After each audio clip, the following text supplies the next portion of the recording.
So we can't help it. We hear utopia and we turn it to dystopia in our head, especially if you're a writer who likes a bit of conflict and a good story. And dystopia, there's plenty of that. Like I said, I think pretty well every book or film or TV series set in the future is bleak. So I liked the idea that I think we can't know what we want until we are able to visualize it. Some of us do that in a sort of mindfulness or meditative or, that kind of level. But on a societal level, we don't really do that. It's all like problem solving. This is a problem and like, how can we solve that? And quite often we solve it by creating another problem. But what if we visualize what a sustainable society might look like, a flourishing society, and then work backwards from there to think, how might we get there?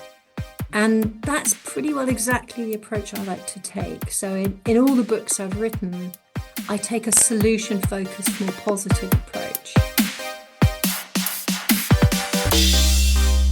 Welcome to the Stark Reflections on Writing and Publishing podcast. There has never been a better time for writers. More information, options, and opportunities are available to you. But navigating these requires insight.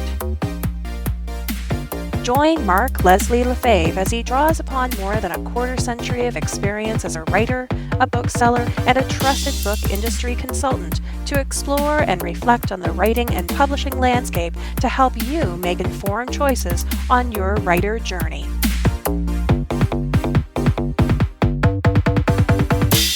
Hello, Reflectives, and welcome to episode 398 of the Stark Reflections podcast. This is your host, Mark Leslie Lefebvre. In today's episode, I have a chat with Denise Baden, a professor of sustainability at the University of Southampton and a writer who's listed on the Forbes list of climate leaders changing the film and TV industry and has worked with BAFTA on hashtag climate characters, exploring cultural aspects of sustainability. A TV adaptation of her play Murder in the Citizen's Jury was a winner of the 2024 Writing Climate Pitch Fest and is under consideration by Hollywood producers. She is currently launching the novel version of this same IP, Murder in the Climate Assembly, on Kickstarter, and we talk about her writing, the multiple adaptations she has been working on for her IP, which I love so much, and so much more. That's coming up later in this episode. First, let's hear a word about this episode's sponsor. This episode is sponsored by ScribeCount. Spend less time crunching numbers and more time writing. With ScribeCount, there's no need to log into multiple retail and distribution platforms to check your sales. You can access them all for ebook, print, and audiobook sales platforms, as well as several direct sales platforms via a single, simple interface within seconds. There are ways to add in manual offline sales, such as the ones that I do when I attend local and in-person book fairs, and if you use an aggregator such as Draft2Digital, which I also use, they can be shown as a platform, sales from Draft2Digital, or they can be broken out into their many sub-platforms. For example, when I do payment splitting, I use Draft2Digital to go to Amazon and Kobo and Barnes & Noble and Apple, for example. And in other cases, I may go direct. But with ScribeCount, I can see the sales, even if they went through Draft2Digital, as coming from Kobo or Barnes & Noble or Apple or Amazon, etc. It's so easy to use this in a flexible way that's suitable for me understanding where my books are selling. And it's all there with the click of a button. If you want to spend less time logging on to multiple dashboards and more time focusing on what truly matters, which is writing and marketing your books, you should really check out ScribeCount.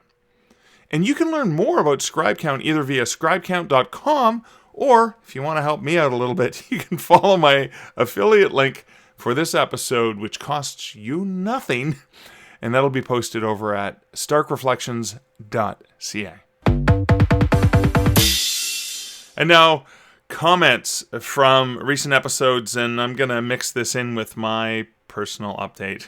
So I want to thank everyone so much for it's funny. I've gotten text messages, emails, responses to the newsletter that I send out, which basically is just me reflecting in a different way, and pointing to episodes of the Stark Reflection podcast, and messages on social media platforms, etc. And a lot of it has to do with both the rant I shared earlier in the year, the first episode of January 2025, as well as my recent post or interview with Ron Vital.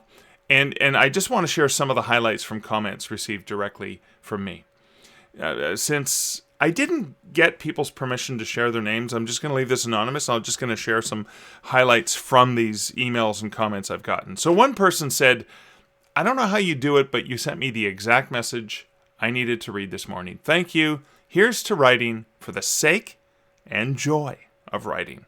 Oh yeah, that is so right. And I do mean the pun when I say it. I mean the play on words with right when I say that. Someone else said, "I love it when you pull the brakes and remind struggling writers that a lot of success, in quotes, is smoke and mirrors." Thank you. Appreciate that. Another person says, "Your email and the corresponding podcast episode were absolutely spot on for what me and some of my colleagues have been experiencing in 2024. One of my colleagues has actually quit their author job because they're on the verge of a burnout. The reality of many authors looks different from what all the shiny, blinky online world wants us to believe." Anyway, it was good to read and hear your encouragement for us to keep writing. None of us wants to quit writing books. We will just take things a lot more slowly than this crazy world demands from us in so many areas. Thanks a lot for your mental support. I abbreviated that message. It was very long and wonderful, but I did the Reader's Digest version of it. And I think it's really important is, yes, this was meant as mental support because I beat myself up over it. So I figured, yes, you too probably also beat yourself up thinking you're not good enough. And still another one here that says, "Thank you so much for that email, and it came right at the right time. Though I never considered not to write anymore, I just decided to step down from being an author with all the hassle that goes with it, all the have-tos, should-dos, and all the bad feelings for not doing all the stuff the gurus tell you to do and for not earning the money those gurus claim is so easy to make if you just do it right, i.e. buy their courses and services, basically. From now on, I will simply write and publish again and not care about making it a business, but for the passion of it. Your mail was another piece that gives me a good feeling about this decision. Thank you." And I want to thank everyone who wrote in and highlighted the comments. I do appreciate that so much. And I'm so glad I pushed that out. Yes, I do the podcast every single week, and I don't get around to sending the newsletter out every single week because I want to kind of re-reflect, especially for those who listen to the podcast. I don't want to just regurgitate exactly what I said. I want to have a somewhat slightly fresh reflection, even if it is in the same vein as what I say in an episode, and then point to an episode and what I'm thinking about and why I'm thinking about it. So that's why I do that. So I really appreciate that you guys appreciate what I did. So thank you for that. It means so much. And those are just some of the highlights from the things I received, but I do appreciate you all and all of the comments and all of the wonderful messages I've received. And I do want to remind you to share your own reflections, very similar to these if you want, or other things you're thinking about. And this is for my forthcoming episode, just 2 episodes away. This is going to be coming out at the end of the first week of February 2025. And I need to get that episode edited and compiled before I fly to Colorado Springs for Superstars Writing Seminars. So I need those comments before the end of January. Please, please. There's also a special video chat hangout that's going to be happening on Saturday, January 25th at 3 p.m. Eastern, where you can just pop in, even if it's just for a few minutes, share your reflections. I'm going to be recording that and taking some highlights and reflections so we can hear your voices, your thoughts, your reflections. I love when we can reflect together. Now, I already have a few from the previous hangout that I did, as well as comments submitted, but I would love to hear you and your reflections for that episode.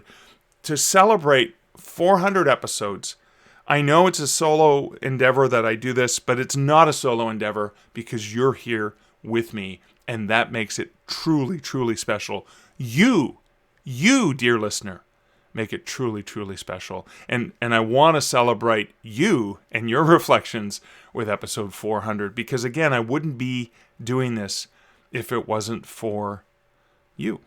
Well, and me. I mean, I'm going to be doing it for me anyway because I need to. But I figure if I'm going to be thinking about these things, I may as well share it with y'all. Because as I can see, some of the stuff that I'm thinking about and reflecting on are things that you're also reflecting on. And again, what do we do as writers? We remind other people that they're not alone. that there is someone else out there like me. So important in my writing life and so important in my personal life. But speaking of awesomeness and reflecting and learning some really, really cool things, one of the things I'm really passionate about, and you guys know this because if you listen to me for a while or prattle on about things, is I love when you can take your IP, when you can take something that you do and you can readapt it in so many different ways. A book is just one of those ways. And I had this wonderful conversation with Denise Baden. Now, you may remember Denise from an episode not that long ago, just a few months ago. I had a chat with her, but I found out she was doing something else, and I wanted to dig into this more. Last time we talked more about ecology and stuff like that. Yes, we talk about ecology and thrutopian fiction, which I was fascinated by. But we also talk about the way she's adapted her work and adapted her IP in so many genius ways that I think is brilliant. And I think you're going to love it. And I think you're going to enjoy this episode. And I think right now I'm going to roll the next bumper so we can get into that.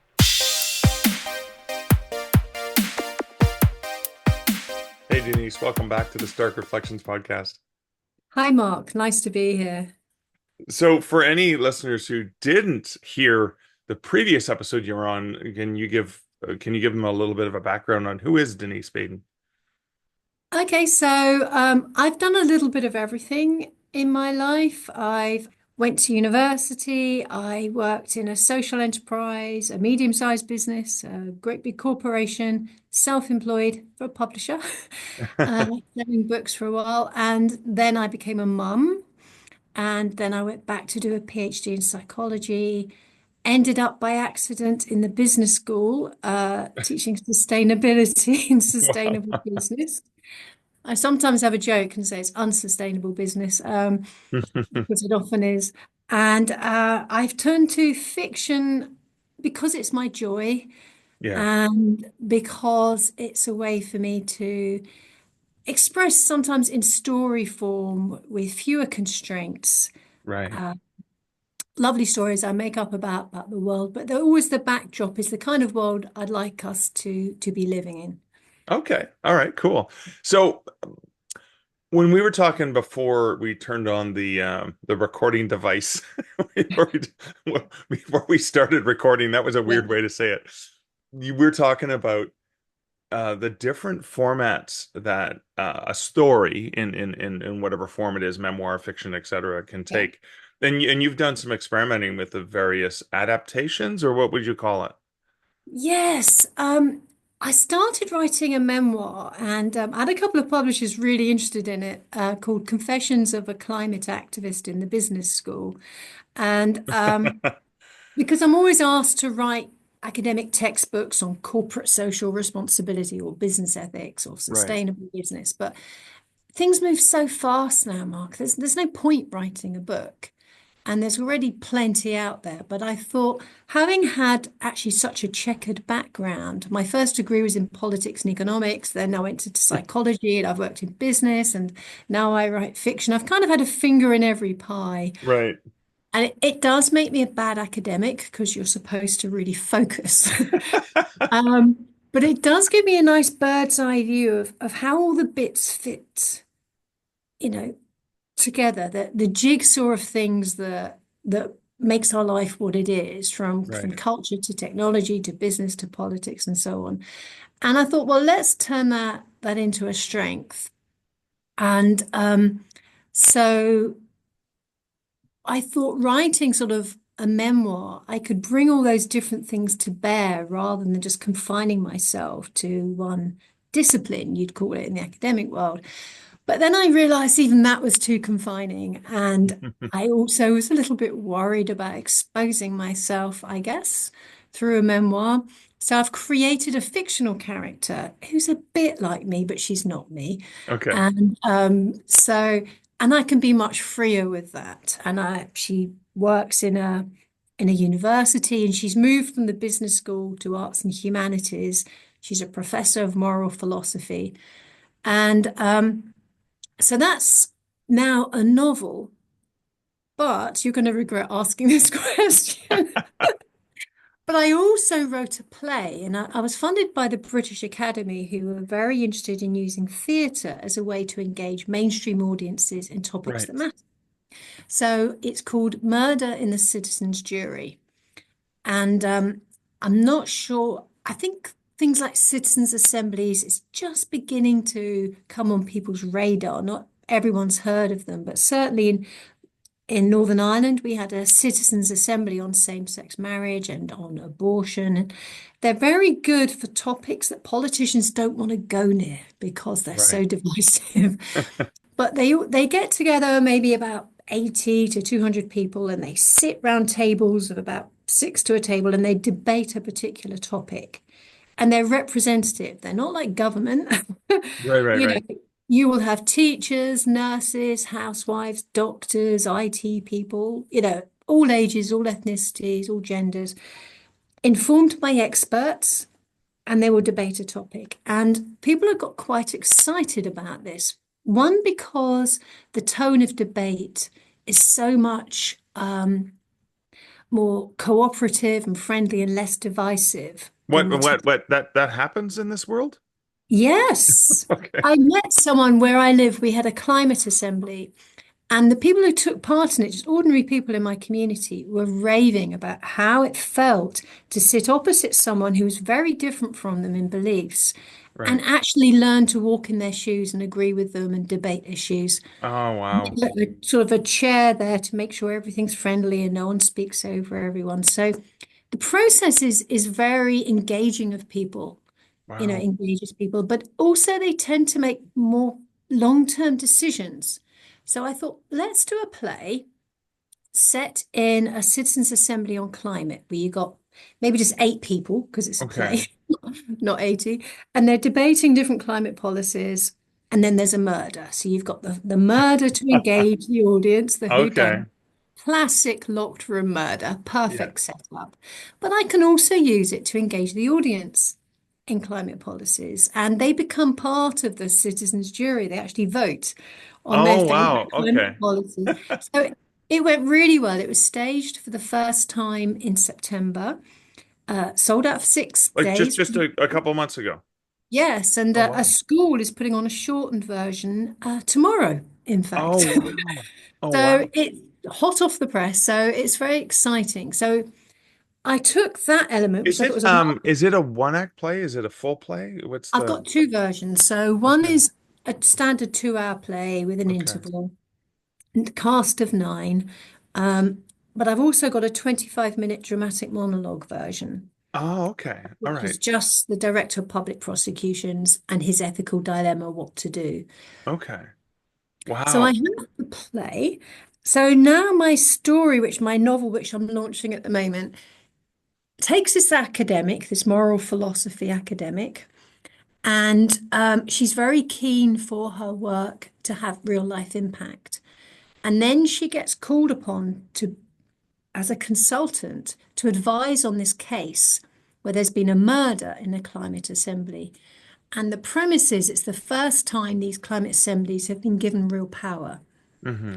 And there's real potential for it to make decisions that could avert the worst of a climate crisis. Right. But if the murder comes out and people realize, it will mean the end of them.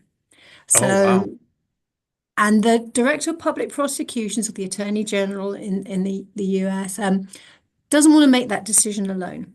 Right. So he asks her to use her class of moral philosophy students to make the decision for him, but they mustn't know that it's a real life case. Right, So right. it's a story within a story. On one level, it's the story of an academic as a basic campus novel in university, all her colleagues and all the weird academics you get. And but then there's a story within the story of Right. who done it set in the citizens jury. So I have a lot of fun with that. Wow.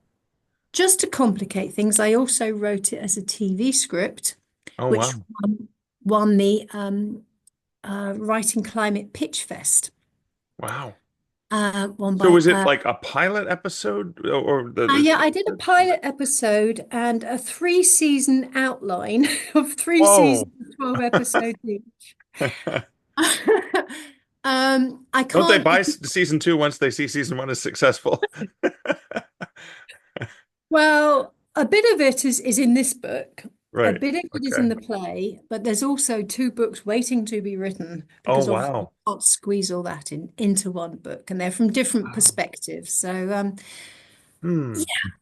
So the novel is it called is it the same title or is it a different No, title? the novel is called Murder in the Climate Assembly. Okay. And then the Similar. play is called Murder in the Citizens Jury. okay. And that's potentially because citizens jury is maybe a term that's understood in the UK and Ireland, but not as well known in the US or other I markets or just I just like the idea of jury because I think whenever oh. I love jury films, and there aren't enough. Right, right. So, And I so many questions.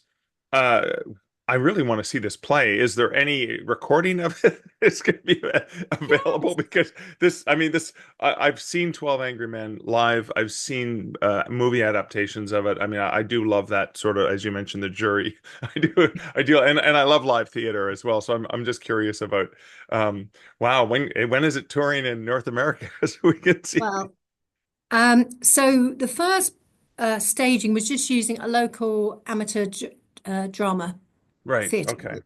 So I had the actors who were available. Yeah. They had 8 weeks to rehearse. Right. Having said that, it came across really well, Yeah. and it was a really good one to try it out and see what worked. And it Yeah. did exactly what I wanted. It entertained the audience, Good. and they were still talking about it. Apparently, days afterwards, the Oh, directors. that's good. Well, yeah, that's the whole idea, right? Is all of these arguments and conversations are allowing people in the audience to see the sides and to understand it from different perspectives. Yes, and so I've got a little video of that. I've got a 2 minute video, Oh. a 4 minute video, just showing some of the highlights. Oh my I've got a God. Would you be able to video. share that with me so I can put Yes, I links will. in the show notes? Oh, awesome. Thank you. And there's a video with some members of the cast and the director talking about it. So it is available royalty free for the moment. Yeah. And if anyone wants to get in touch and ask for the script and put it on, Oh, I okay. would be delighted. Awesome.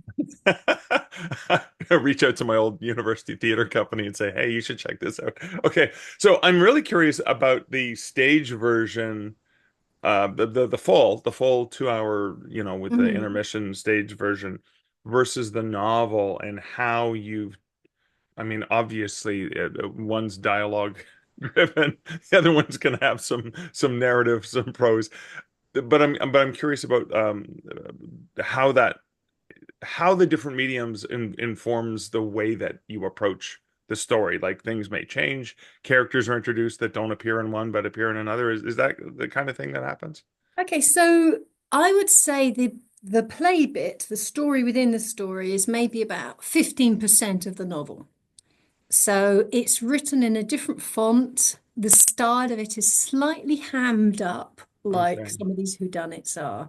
right. Um, so it's very clear that it's someone else writing it, as a sort of fun exercise for the students. So it's that style within the novel is very distinct. Okay, But the tone of the broader novel, which is the story of the main protagonist, Iris right. Tate, professor of moral philosophy, Yeah. is more, I would say, just contemporary fiction, Okay, possibly literary fiction, and it's got more personal stuff about her life and trying to start again, and me starting a new place of work and her backstory and her family and so on. So that is very distinctive tone. And interspersed, just for fun, because it's too simple, yeah. I have a few kind of massively condensed lectures on philosophy. Okay. So she uses, so every character got their own motivation, Hmm. and each motivation in each character gives rise to an ethical dilemma where she draws on a different moral philosopher to solve. Okay. So, Wow. we debate things like what is justice and, the ethics of democracy and Right. does the means justify the end and virtue theory, what are the virtues and things like that, but within the context of her Hmm. teaching her students. So I tried to, again, that might be about 10% of it and definitely aimed at a general audience. So it's kind of philosophy light, little 101. Here's some ethical dilemmas, some moral philosophy, but in very, very easily digestible format. So you have a Kickstarter related to this project. Is it the novel? Or Yeah, what are some of the rewards and how is the yeah. Kickstarter formed? Yeah, because I did actually think I wanted a proper publisher for this. But Yeah. when I got one, I actually found that instead of Oh, going you away got one. having, well, I did get an offer and everyone was like, well done, yes, and I just found I was really depressed about it. Really? Sometimes What? you think you want something, and then when you get Yeah. it, I realized Yeah. I didn't want to give up control. It was the control. Okay. And I wanted it out now. I didn't want to wait. Like I knew someone else and they were 2 years. still waiting 2 years later. This Yeah. is contemporary. And I'll tell you how contemporary it is. One of the sort of climate solutions mentioned is switching from the gross domestic product as a way of measuring the success of a society to something more like a well-being index. Oh, Because when you're just measuring production and consumption, then you could have a massive war. Everyone could die. You rebuild everything, and the GDP is looking great. yeah. Right. So it's not actually a good measure. What's good for the economy overlaps with what's good for us, but they're not Right. the same thing. And that matters once you've got things like climate in the picture. Right. So Right. just this morning, I read this article on Positive News, which I subscribe to, saying that there's a new rival metric which is more inclusive of things like the environment and people's mental health and well-being Right. that our Office of National Statistics in the UK has set up. And I thought, that's nice. So I can now update that quickly. Yeah. So it's Yeah. The really, publisher really, would lock it in, and then 2 years later. Yeah. yeah. Okay. So I thought, okay, I've realized now I don't particularly want to give up control. So I did launch a Kickstarter because it just seemed like a really exciting way to engage people. Right. The whole point of this is about engaging people in some of the issues that face us, Right. but in a way that is fun and upbeat and something you'd read anyway, even if you Right. didn't care. Right. Now, is the Kickstarter live now, or is it going to be live? So what I've done, actually, I listened to your podcast on this, and you said you weren't going to do it till you had a certain amount of people and register their interest. So I am Okay. thinking of doing that. The pre-launch page is ready now, Okay. All right. and perhaps by the time this goes out, the whole thing will be ready. Okay. So I'm planning to launch early in 2025. So it Okay. might be February if I get enough people registering their interest Right. soon. Okay. And it's all ready to go. And then I will just publish it after that because I do have an imprint, Habitat Press, for my other books. Right. Yeah. And one of my side hustles is I run the Green Stories Project, Right. where we run competitions for writers to write stories which showcase, climate policies and Yeah. climate solutions and so on. So actually, to be honest, that's doing really well. So it Oh, would need to good. be a really, really good publisher to compete with what I already have anyhow. So So what are some of the rewards that you have planned for this Kickstarter? okay. For anyone who's listening and says, "Ooh, this sounds good." Well, one of the things I've struggled with is what to do as a reward and what to do as an add-on. Right. So for the moment, the rewards are an ebook, Yeah. paperback and hardback, and exactly the kind of price that I would just do if I was publishing normally. Yeah. So Yeah. there's no discount, there's no premium. It's you just get it earlier. Yeah. Yeah. Yeah. Yeah. That's the bonus is you get to be part of it and you get it earlier. Yeah. Yeah. So there are other things such as I've got some sort of bespoke bookmarks, which is for all the books that Habitat Press does that I can do in. I can add a signature. I can send this the script of the play. I do quite a lot of talks on creative climate communication, writing, and Yeah. so on. So I offer to do a talk, Right. offer to turn up at a book club. If we get more than I hope, then I can do a audio book and a large print. Right. And if we go way over, which that would be lovely if we did, I would use that to run another Green Stories writing competition. Right.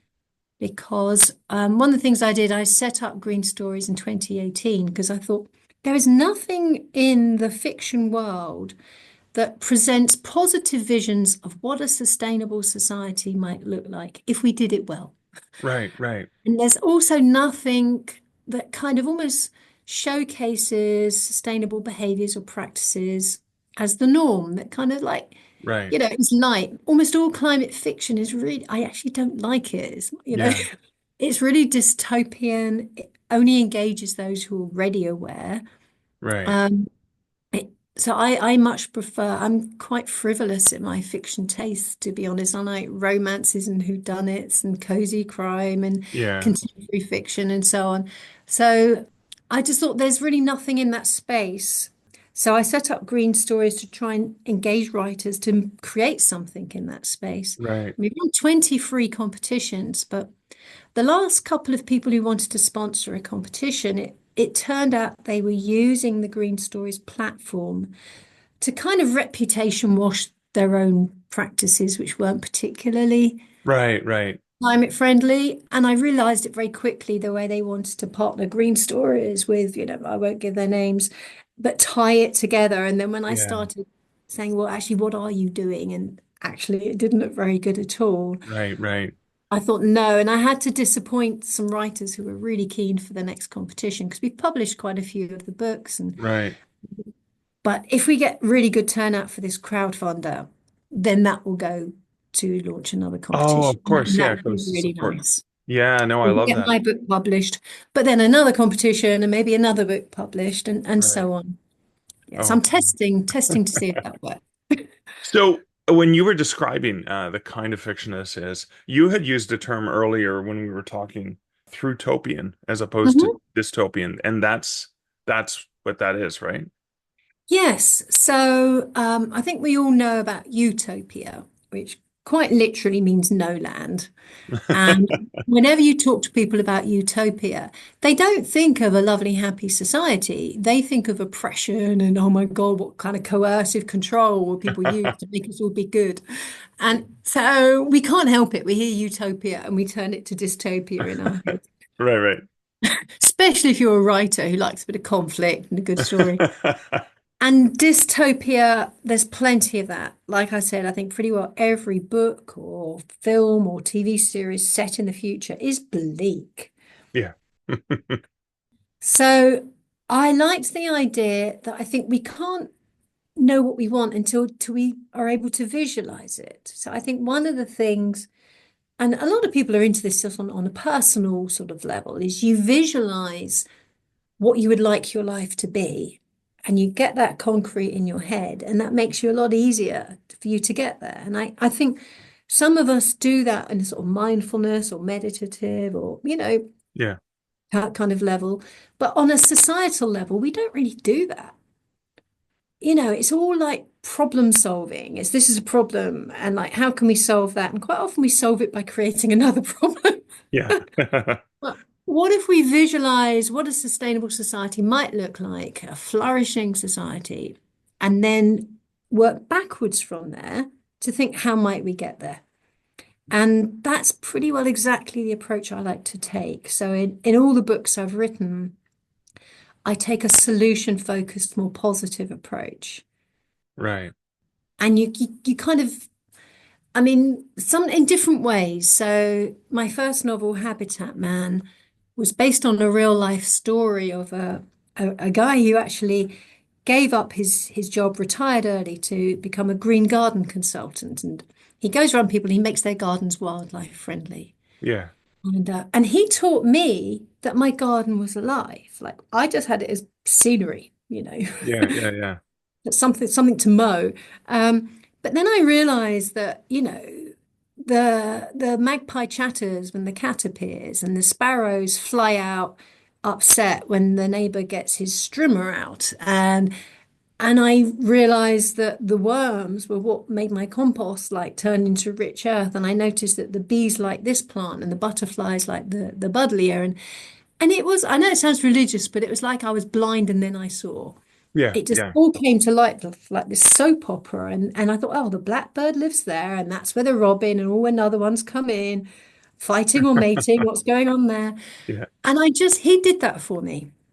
He brought right, it to life, and I try to bring that to life for the readers. So I don't talk about biodiversity loss. I talk about what you can do to encourage that and to see that in your garden and to right. create those right conditions. And so that was very more in the personal, your own backyard.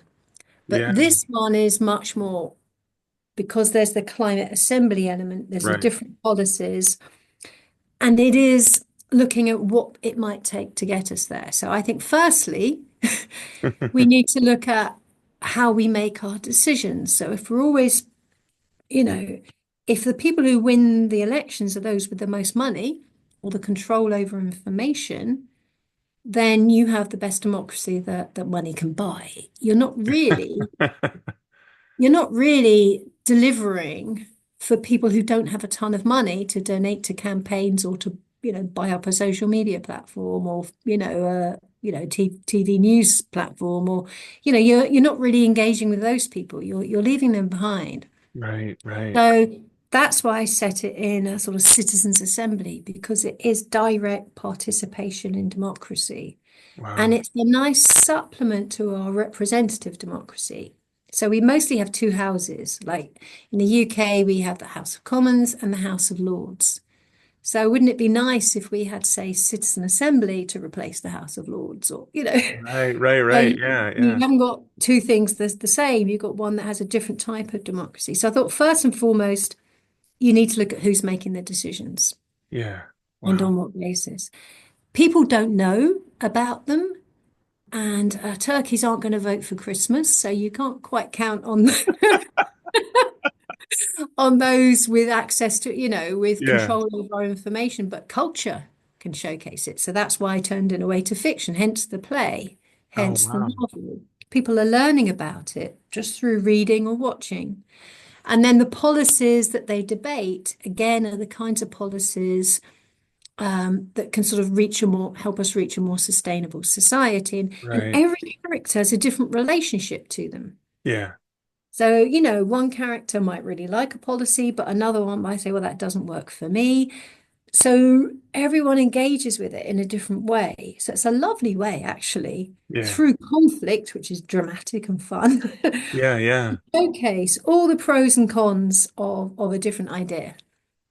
I So I love that. I love that so much. The other thing it makes me think about is that type of solution to bringing people together rather than dividing them, to exactly. actually take on a conflict, to actually take on a situation where there are two completely different viewpoints.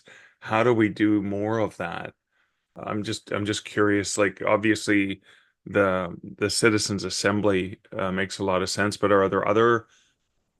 I guess are there learnings from that people could apply in their own lives? I think it's about, yeah, I think people are so fed up, aren't they, of the division. And a lot of it is driven by bots. There's all these things on social Yes. media. It's not even people. Like Yeah. apparently we've got this like petition that everyone wants a new election. No, we don't. So there's a ton of bots signing that petition. Yeah. But people are already engaging with it and getting all angry. So I think just getting people together in person, people are different than Yeah. they are online. So I just think getting back to face contact is so important. Right. Yeah. Well, I mean, And that's the other, it's the most direct way to actually see another person's humanity is to actually see them. yes, Go old school on it. Yeah, no, I love that. I love that. So Denise, I know people aren't going to necessarily, depending on where they are in the world, going to be able to see you in person or see your play, etc. But where online can they find out more about you, find out more about the Kickstarter, find out more about your books, etc.? Okay, so my website is dabaden.com. So that's baden.com. On there, I've got the Murder in the Climate Assembly, my other books. And another good place is if you just type in Green Stories, you should come up with the Green Stories website. And there's loads there. It's got the play. The play is on my website as well. It's got details of the crowdfunder. It's got details of a fun project I did with BAFTA, which is our kind of Oscars, called #ClimateCharacters. Mm. So, and different books we've done. So both of those are really good places to go and find out about it. Awesome. Well, Denise, thank you so much for hanging out with me and sharing some really great concepts and ideas and your creativity. Yeah, well, thank you. And check out my Kickstarter campaign. I would really love your feedback because you've done it. Yeah. And I'm a newbie on this. So Definitely will. I'm going to do that the minute we hang up. Thanks again for hanging out with me. lovely to talk to you, Mark. So just a couple things I want to reflect on from what Denise said. One of them is the not wanting to wait for the publisher to get the book out. And this is an interesting position for her to be in. She's had an offer for the book with a publisher, but she wants to control when it's coming out, and it can take some time. I know I just signed a deal with a publisher, and I'm excited to work with them because it's a project we're both really excited about. And that book doesn't come out till 2026. Of course, that gives me time to write it because I have so many other projects on the go. So it actually worked out well. But, normally I don't like to wait that long before I finish a book to having it published. But this is a publisher I'm looking forward to working with. So I made the choice, yes, I want to do this. But Denise is using Kickstarter to launch it. And I'm checking it out. I'm probably going to support it because I think it's such an important topic. And I want to support it. And of course, I want to get myself an autographed copy for my collection. So that's the one thing. It's a reminder to me of just how wonderful it can be for writers that we can actually have these choices, that indie publishing and using platforms like Kickstarter are not a place of last resort. They're a place of choice. There's so many great projects. Actually, one of the projects, and I have to mention since I'm talking about Kickstarter, and Denise's is not live yet, so there'll be a link in the show notes to the project, which it may be live soon, very shortly. I think, when we were talking, she said probably be live in February, so it'll probably be live shortly after this podcast comes out. But right now, there is a podcast. There is a Kickstarter that's live from Thorn Coyle.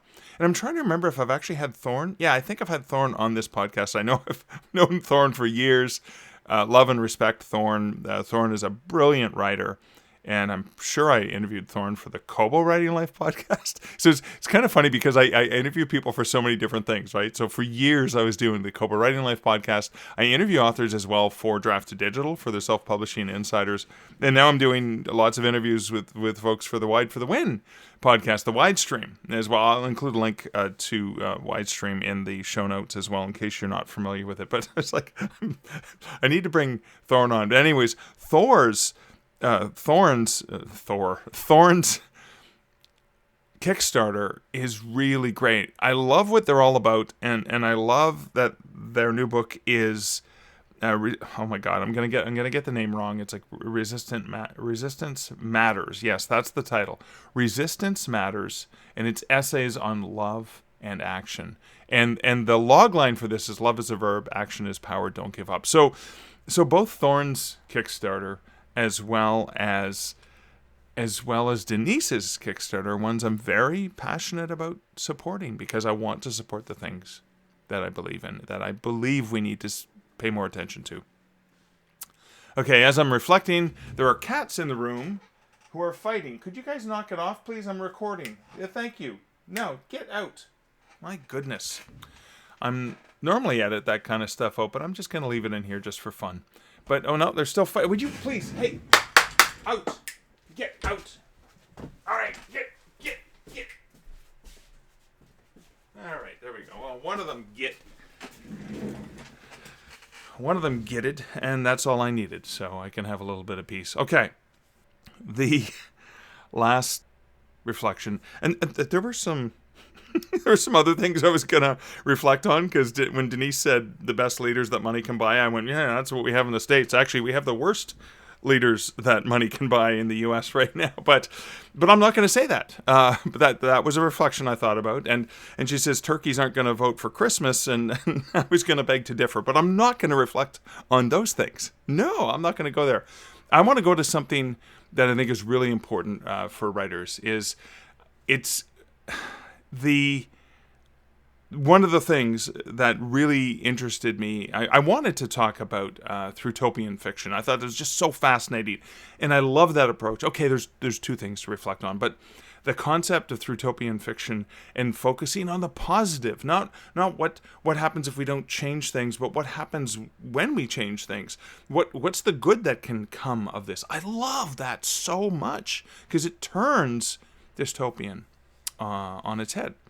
Or whatever. It turns it in a positive direction. That's really cool, that alone. But the other thing that I think is so cool is how Denise has taken the story. Again, remember, it started off that this was a memoir she wanted to write, and then she adapted it into a novel and a stage play and different versions of a stage play. Like there's the 2-act play, which is the full play. There's the monolog version. There's the TV script for it as well. This is absolute genius. When you think about your IP as an author and where you can take this IP, what you can do with this IP. Denise is very knowledgeable. She has intense experience, and I will link to the previous episode because I learned a lot about her, about sustainability and ecology and things like that. She's very passionate about this, so she's taking this, and again, she's taking different angles of that. It's not just all about the same thing. There's different characters, there's different situations. It's absolute genius for her to take this IP and leverage it in different ways. So I'm hoping that, like me, you are paying attention to what Denise is doing and trying to figure out what are the ways that you can do this with your IP, with the things that you have created. Again, like the first reflection here, this is a great time for authors because we can do different things. We can experiment in different ways. We can tell stories in different ways that reach different consumers and readers and theater goers and television viewers or song listeners, whatever it is. And I encourage you to think about the things you're the most passionate about writing and how you can do that. Okay. Well, that's it for, man, that was a rambling reflection with a little tiny bit of a rant or me making some really, really snarky digs. Oh, well, that's me. Take me or leave me. It's my podcast. I can share these things. And because I have a voice, I'm going to voice my discontent when I think things are wrong. I'm going to voice the cool things that I think are so awesome, like what Denise is doing, and the reflections that I think you and I, dear listener, can learn from. So that is it for this episode. That is it for the reflection. Thank you so much for listening, and a huge thank you and shout out to those folks who support this podcast over at patreon.com/starkreflections, as well as those who support the podcast via buymeacoffee.com/Mark Leslie. Really appreciate your support. I value it so much and do appreciate that. I'm going to be sharing something for patrons, probably a video and audio of something that happened to me. And it's actually quite embarrassing, but it is still it started off as a reflection on how I'm going to turn a negative into a positive. And then it turned into Mark's an idiot and a goofball and he screwed up. And we can all laugh about it now. But anyway, so I'll be sharing that with a huge thank you to those supporters, as well as just thanking you for listening. I've heard from so many people recently. I love hearing your feedback and your thoughts and your reflections. Don't forget, episode 400, you can share those reflections. But one of the things you can do to support me, because again, we can't all afford to support financially, etc. We have different budgets, etc. One of the ways you can support me is leaving a review of the podcast or sharing the podcast with somebody that you think is going to find value in it. So thank you so much for listening and for your support. Until next week, and until next episode, which will be episode 399, this is Mark Leslie Lefebvre wishing you great writing and good Stark reflections. Thank you for listening to the Stark Reflections podcast. You can find show notes for each episode at starkreflections.ca.